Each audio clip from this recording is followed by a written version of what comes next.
Hello, good day. I am Camille Sigurno, the storyteller about Procne and Philomela story. The story of Procne and Philomela comes from Greek mythology and is quite tragic. Let's start. Procne and Philomela were sisters, daughters of King Pandion of Athens. Procne was married to King Tereus of Thrace, and they had a son named Thetis.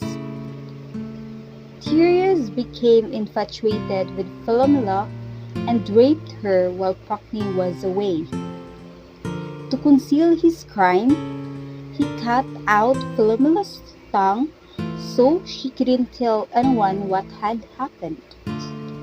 Philomela, however, managed to wave a tapestry depicting the crime and set it to Procne.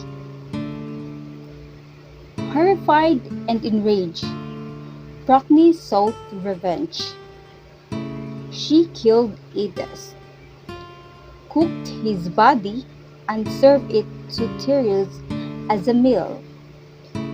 When Tereus discovered what Procne had done, he chased Procne and Philomela with the intent to kill them. The gods intervened, transforming all three into birds.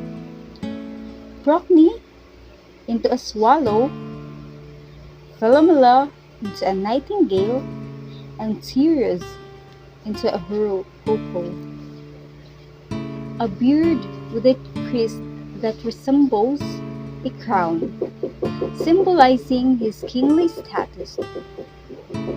Even in bird form, Philomela's song carried the tale of her suffering, ensuring that their story would never be forgotten.